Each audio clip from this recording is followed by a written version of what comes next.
I did not mean to become the town's most controversial philanthropist. I wanted a quiet retirement, feed birds, fix loose hinges, complain about the weather with dignity. Then my family tried to pre-inherit me. My name is Walter Briggs. I am 68. I am a grandfather. My left knee makes a sound like a stressed-out accordion whenever I stand up too fast. My wife Evelyn used to laugh at that sound. She is gone now, and the house is so quiet I can hear my refrigerator thinking. The day after the funeral, people came with casseroles and soft voices and that look adults wear when they are pretending they are not doing math. I saw it everywhere, in the way they patted my shoulder, in the way they paused before asking questions, in the way their eyes drifted, not to my face but to the walls, the furniture, the floors, as if my house was already being mentally divided into portions. 2 weeks later, my son Martin arrived with his wife Candace carrying a folder that was too neat for a grieving visit. They sat at my kitchen table as if it was a conference room.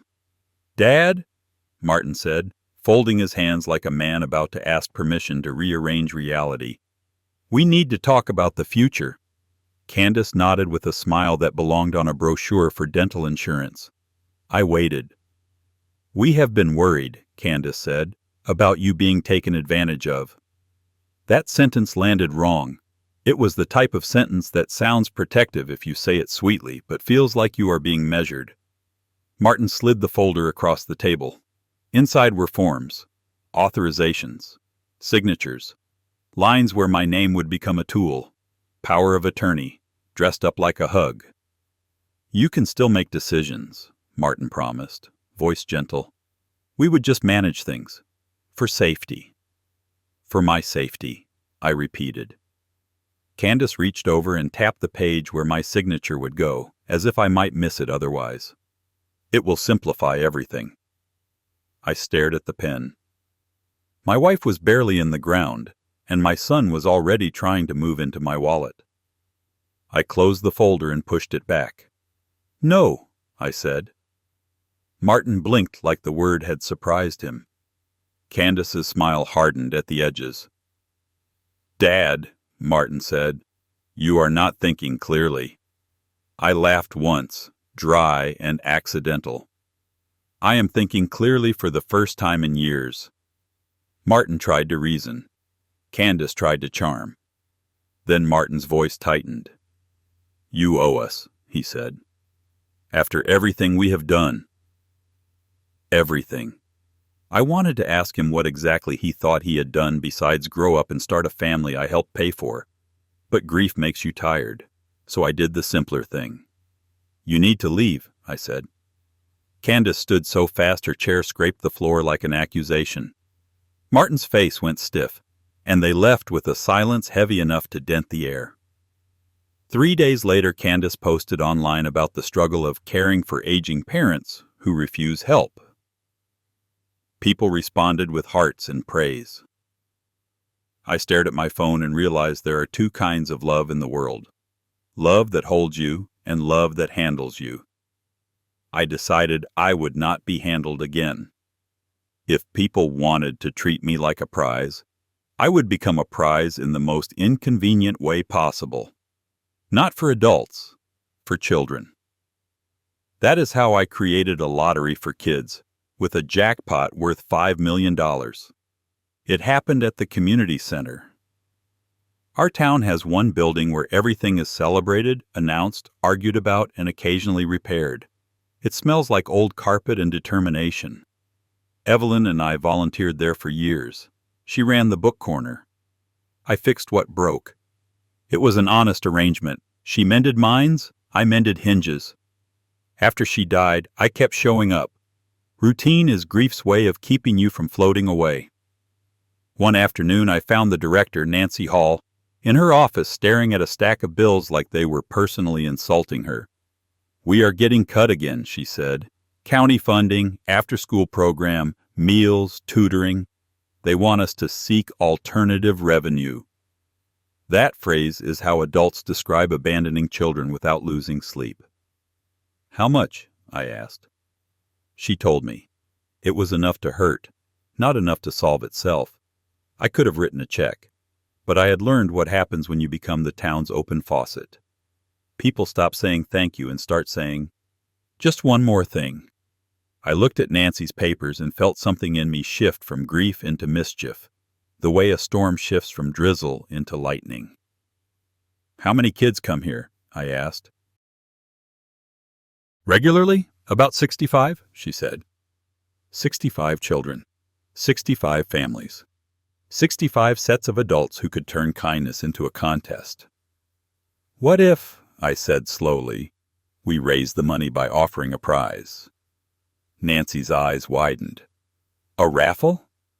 Not a raffle, I said. A lottery. Nancy's face did something complicated. Hope wrestled with alarm. Walter, lotteries and children do not go together. This one does, I said. Because the ticket is free and the prize is not cash today. She stared at me. What are you talking about? My will, I said. Nancy blinked. Your will? $5 million, I said, set aside as a beneficiary position for one kid. Not a check. A legal addendum. A trust. Conditions that keep it from becoming a disaster. And we sell donation tags to fund the center. Nancy's mouth opened and closed once like she was trying to choose a safe response.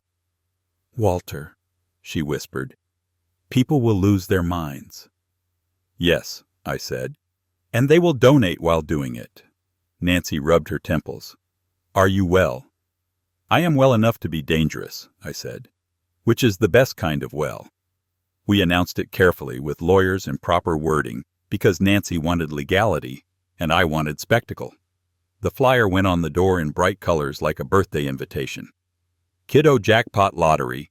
One child will be selected for a $5 million will beneficiary opportunity. Free entry for participating kids. Donate to support the community center. I watched people read it. First came laughter, then disbelief, then that slow leaning in movement adults do when they smell money like it is a gas leak. The local gossip page called me Willy Wonka with probate. The town council called an emergency meeting as if my will was a weather event. Parents called Nancy. Nancy called me. My phone rang so often it began to feel like a small animal living inside it. By day 3, the bribes began. A woman named Denise Ralston came to my house carrying brownies and a smile that tried too hard. Walter, she chirped, stepping inside without being invited. I just wanted to say how generous you are. Thank you, I said, because my mother raised me right. She sat on my couch as if she had purchased it. My Tyler is in the program, she said, eyes bright. He is such a respectful boy, and I thought you might appreciate some help. Choosing. Choosing, I repeated. Denise leaned forward. You do not want to pick a child from a family that cannot manage it.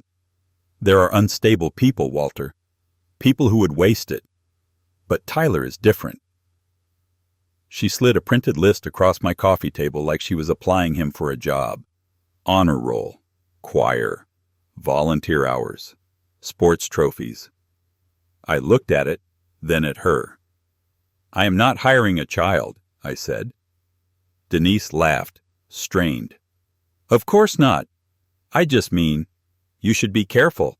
Tyler would be a wonderful investment. Investment. That word did not belong anywhere near a 10-year-old. Denise, I said, please take your brownies and your resume, child, and leave my house. Her smile dropped. I was trying to help, she snapped.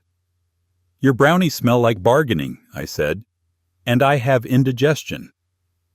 Denise left with the plate clutched to her chest as if she had been wronged by my refusal to be purchased.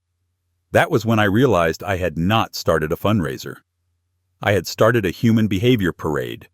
The children reacted one way. The adults reacted another. Kids wrote letters. One girl wrote, "If I win, I will buy my mom a washing machine because ours makes scary noises." A boy wrote, "I hope you do not die, but if you do, I am sorry."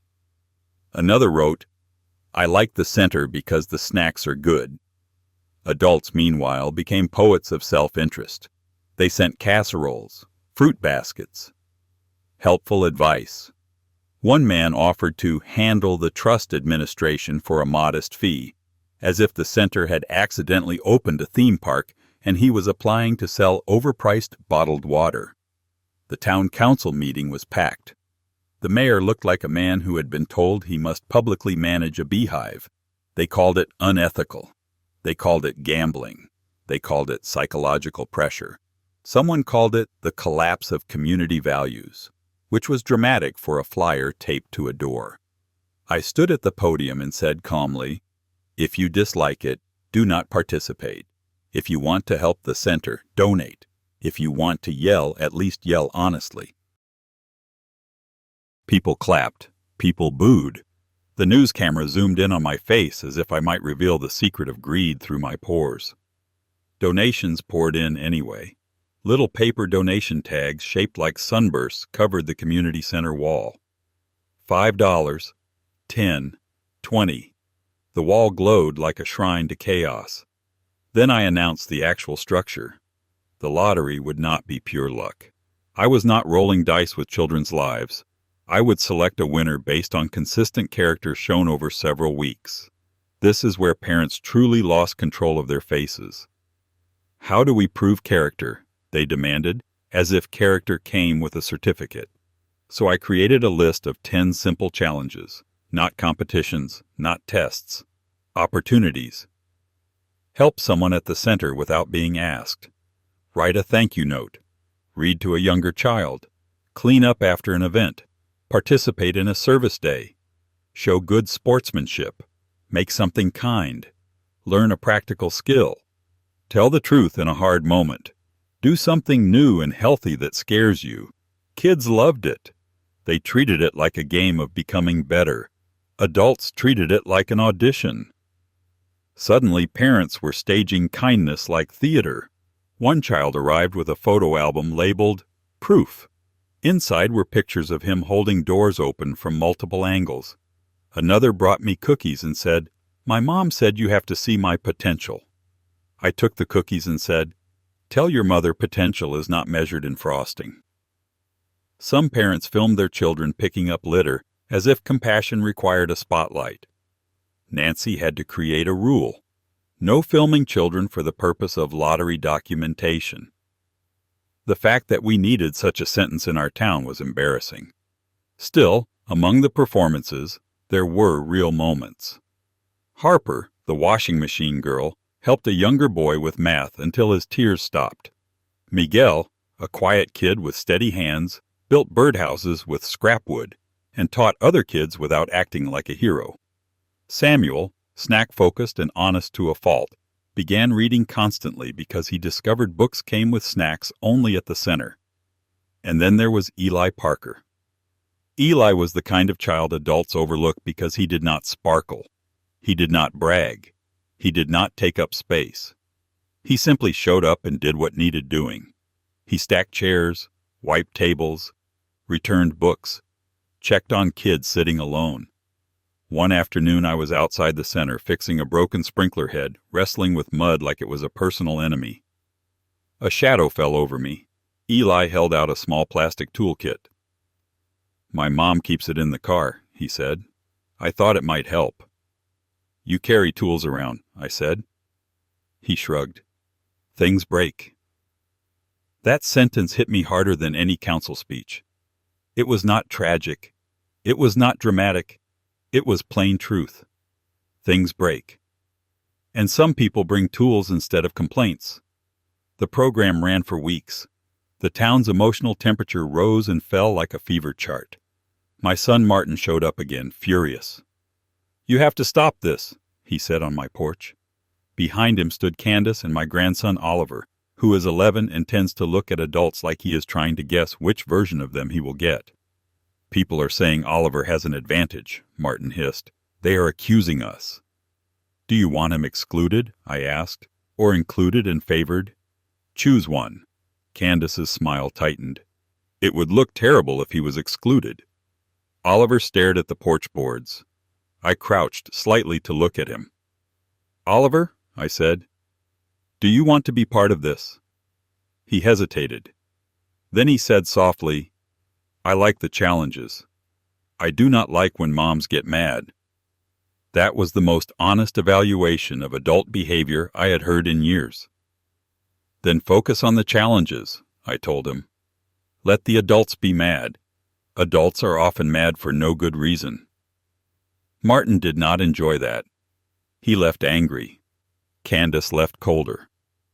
Oliver looked back once, uncertain. That night I sat alone and stared at Evelyn's photo. I told her out loud, "I am trying to find someone worth trusting." Then the second hook arrived in my mailbox. No return address. Inside was a single sheet of paper with thick black ink. "If you do not pick my child, I will make sure you never live to sign that will." For a long moment I felt no fear, only a strange annoyance, like someone had threatened me with bad grammar. Then reality set in. Someone was serious enough to threaten an old man over a possibility. I took the letter to the police. The officer looked at it, then at me, then back at it, as if wondering whether my life had become a cautionary tale he would repeat to his children. They promised extra patrols. They dusted for prints. They told me to be careful. I drove home and found Denise Ralston parked across the street watching my house. She waved at me through the windshield like we were friends. I waved back with a single finger, the polite one, because I am still a gentleman. At that point, I stopped pretending the adults would settle down. So I added a final stage. 5 finalists. Selected based on consistent behavior over time, not on one dramatic act. Then I would observe them in structured activities at the center, with staff present, no private meetings, no parental coaching allowed in the room. Parents reacted like I had announced a televised championship. Some cried, some accused, some tried to bargain. Nancy looked at me one afternoon and said, "Walter, if I survive this, I am going to need a different career." The finalists were announced. Harper, Miguel, Samuel, Oliver, Eli. My grandson made the list, which made the town explode. Half the town assumed it was proof I was rigging it. The other half assumed it was proof I was not, because why would I invite that headache? Candace called me demanding I publicly state Oliver had no advantage. I said, "Candace, if you want a public statement, buy a billboard. I am busy." Then we began the finalist sessions. We cooked grilled cheese and tomato soup. Simple food reveals people. You cannot hide behind complexity when the pan is too hot and someone is about to burn bread. Harper took charge immediately, bossy but efficient, like a tiny foreman. Miguel asked everyone about allergies and made sure the smaller kids did not get pushed aside. Samuel ate cheese while no one was looking and then confessed, because he could not lie even about snacks. Oliver tried hard, but he kept glancing at me for approval, the way children glance at adults when they have learned moods can become weather. Eli washed dishes without being asked. When a younger child wandered in crying because he missed his mother, Eli crouched, spoke softly, and walked him to Nancy without announcing it. I watched all of it. I did not want a child who performed goodness for reward. I wanted a child who treated goodness like gravity. The final selection was scheduled for the Winter Festival at the Community Center, the one night of the year when everyone pretends our town is simple and sweet. The building was packed. Paper sunburst covered the wall. Kids drank hot chocolate. Adults hovered, tense with hope. The mayor arrived with a forced smile. The news crew set up cameras. Someone had decorated the stage with snowflakes, which made the room look like a cheerful trap. I stood backstage holding an envelope that contained the name. Nancy whispered, "Walter, please do not cause a riot." "I will cause a polite riot," I said. "The worst kind." She did not laugh. The mayor called me on stage. I stepped into the light and faced the crowd. They went quiet. I held up the envelope. "Thank you for supporting the center," I said. "You kept programs open. You kept tutoring alive. You kept meals on the table for kids who need them. Whatever else happens tonight, That matters. A few people clapped, cautious, like they were afraid applause would influence my choice. I need to say something before I read the name, I continued. The room tensed. Many adults have treated this like a contest for a single prize, I said. And I understand why. $5 million is not a small thing. A mother in the second row whispered, "Please." I let the silence sit. But $5 million is also heavy, I said. It can lift someone or it can crush them. It can turn love into hunger. It can turn families into battlegrounds. A few heads nodded. Some faces hardened. So, I made a decision, I said. The winner will receive the primary beneficiary position I promised. That stays true. The crowd's breath collectively held. But, I said, a portion of the funds will also go toward the community center long-term and toward scholarships for children in this program. Not because I am changing the rules, because I never wanted one child to carry the whole miracle alone. Murmurs surged through the crowd, relief on some faces, anger on others. I saw Denise Ralston in the back with the expression of a person watching a door close on a fantasy. I opened the envelope. I unfolded the paper. Then I read the name. Eli Parker. For a moment, the room made no sound at all, not even the nervous shifting. It was as if the air paused. Eli's mother covered her mouth. Tears appeared instantly, like someone had turned on a faucet of disbelief. Eli stared at me as if he expected me to correct myself. Harper looked stunned, then nodded once as if she respected the decision even if she hated losing. Miguel smiled, soft and steady. Samuel loudly asked, "Does Eli still have to do the snack job, or is he too rich for snacks?" Laughter burst through the room, and the tension cracked like ice. Even I laughed because Samuel had somehow found the cleanest way to name the fear everyone carried. Will money change the kid? Eli's eyes filled with tears. I stepped down and crouched in front of him. "Eli," I said, "do you know why I chose you?" He shook his head, throat working.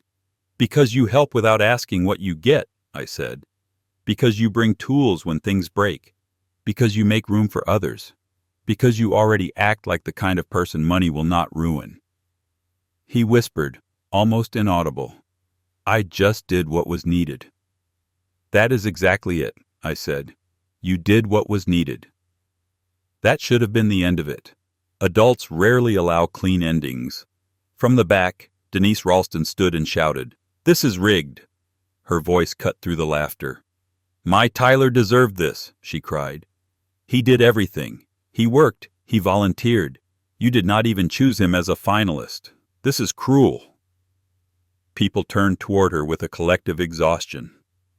I did not raise my voice. I did not need to. "Denise," I said, "your child did not lose because he is bad. He lost because you treated kindness like a receipt." Denise's face contorted. "You do not know my son." "I know what you taught him," I said, "and I am not rewarding that lesson." Denise moved forward as if she might storm the stage, but two volunteers gently blocked her path. She sputtered, furious. And then something happened that would have made Evelyn smile. A child's voice, small and clear, spoke from the crowd. It was not Eli. It was not my grandson. It was Harper. She stood and said, "My mom tried to make me do extra kindness for the lottery, and I told her no because kindness is not extra. It is just kindness." The room went still again, in a different way. Denise stared, speechless. Harper looked at me, then at the crowd. "Eli always helps. He helped me when I dropped my books and I did not even ask. He should win." Miguel raised his hand and said, "Eli helped my little sister read. He sat with her for an hour." Samuel said, "Eli lets me have the good chips sometimes, and that is a major sacrifice." Laughter again. But it was not mocking laughter. It was relief. One by one, children spoke. Not long speeches, simple truths. The adults watched, and for once the children were the ones holding the room steady. Denise sat down slowly like someone losing a battle she did not realize she was fighting in public. The festival ended without violence, which felt like a victory. The weeks after were messy, because adults are consistent in their inconsistency. Denise posted online about corruption. Someone started a petition. Someone started a counter-petition. The news moved on to the next thing that could be argued about. The police eventually told me the threat letter was tied to someone connected to the program, but not enough evidence existed to prosecute. They increased patrols anyway. I installed a better light on my porch, which made me feel like an actor in a low-budget suspense film. The community center, meanwhile, thrived. We built a long-term fund. We expanded tutoring. We replaced the broken chairs. Nancy stopped looking like she might faint at any moment, though she still flinched whenever someone said the word lottery. Eli's mother got a safer apartment closer to the center. She began sleeping like a person who had not been sleeping. Harper's family got help replacing their washing machine through an emergency aid fund we created because sometimes the biggest crisis in a home is a loud appliance you cannot afford to tame. Miguel kept building birdhouses, and the kids began placing them around town like little wooden promises. Samuel became the official snack supervisor. Nancy laminated him a badge. He wore it with the seriousness of a small security guard. And my grandson Oliver did not win. Candace remained cold to me for months. Martin avoided me as if I had embarrassed him by refusing to be controlled. Then one afternoon Oliver came to my house alone. He sat at my kitchen table and looked around like he was seeing the room differently, like he understood this table had once been a battlefield of paperwork. "Grandpa," he said, "I think you did the right thing." I stared at him.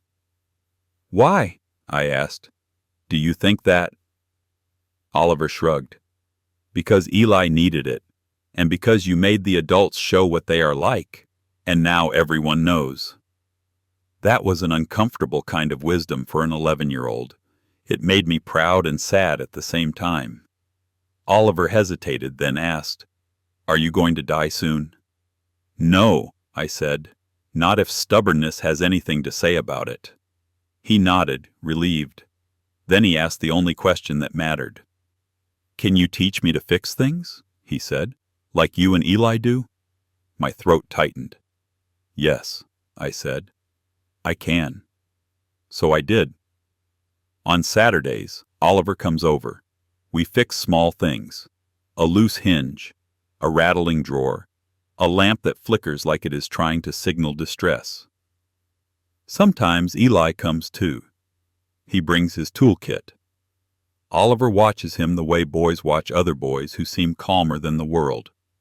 When they are done, they go to the center and help Nancy with whatever is broken that week. And I watch from a chair near the book corner where Evelyn used to sit. I imagine her voice, amused and gentle. "Walter, you caused a mess." Yes, I did. But it was the right mess. The kids got safety. The center got funding. The adults got exposed to their own reflections, which is the funniest punishment of all. And if you ask me, that is the best kind of lottery. Not the one where you win money, the one where you discover who you are when money is watching. My grandpa's words really happened. I believe him. If you want more true tales like this, hit subscribe.